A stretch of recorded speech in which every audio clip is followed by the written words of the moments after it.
in Central Florida and given me a chance to take the '39 Ford Convertible Sedan out for a cruise.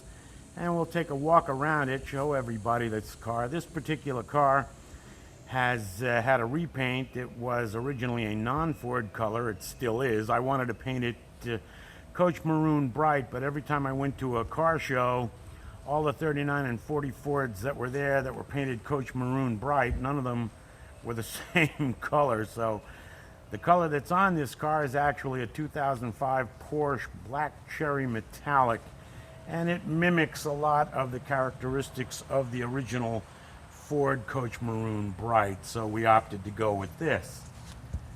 And the rest of the car, whoops, sorry about that. The rest of the car is basically stock with the exception of the addition of a set of Reds headers and Brockman Mellotone steel-packed mufflers, which I absolutely love what that does for the car. I also put these road lamps on the front, which have high and low beam. The car is still 6-volt positive ground, and these are much better for night driving than the original bulb style headlights, but I didn't want to put the conversion to sealed beams on the front of this car because frankly I don't like the way that looks. So now we'll open the hood and take a look at the flat motor. Now this is the flathead. It's an original 221 cubic inch, 85 horsepower. You can see that I've got a couple of fuel filters on the rubber lines because we had a problem with it driving up to the Moonshine Festival last October, where we let it run out of gas. I should say I let it run out of gas, but I put those fuel filters and the rubber lines on because I didn't want it to pick up any crud that might be lodged in the bottom of the gas tank. So I haven't bothered to change them out yet. I think I'm going to keep them on for a while because we do a tremendous amount of driving with this car. We really enjoy it, and it's getting so nice that I think I might put the top down, except that that takes a while, and it really helps if you have someone else to give you a hand. All right, we'll hop in, fire it up, and take it for a spin around the block. Okay, again, this is me driving the car with the camera up on the tripod, so not 100% certain as to how this is going to work, but we'll give it a shot and see what happens.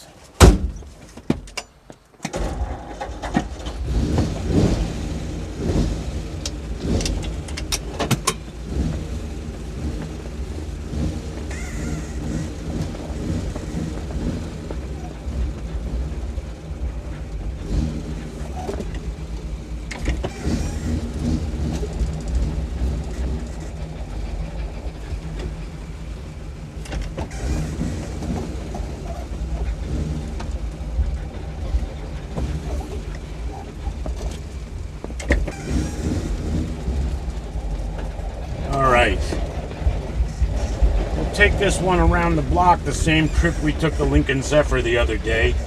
One of the other changes I did make to this car was I took the bias ply 616s off and put a set of 616 radials on the car. The only other thing that I need to do now for drivability is have Bill Zwarek rebuild the shocks.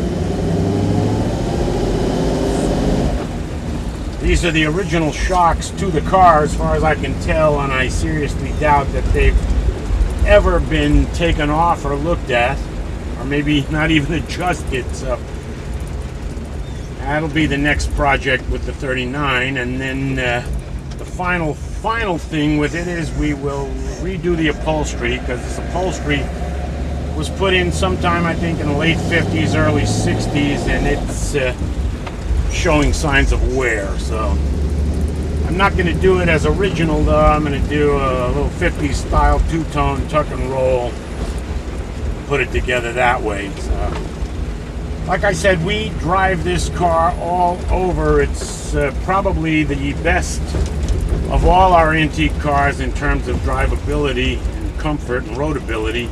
I'm hoping that the Zephyr, once it has a top on it and we install the Columbia, that it will be as good as, if not better than, this car on the highway. It already rides beautifully with the shock absorbers that Bill did, so that convinced me that this one needs them next.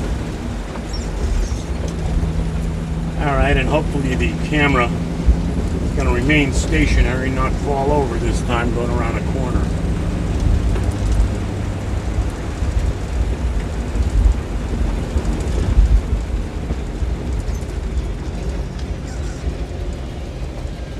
Take it easy going around the corners this time. Let's see.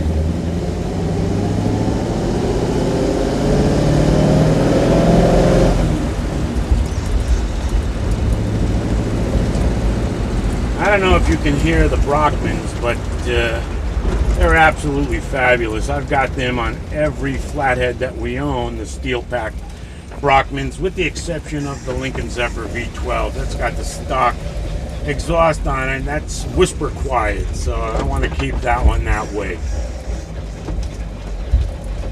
All right, back home, and we will check out the video, see what we've got.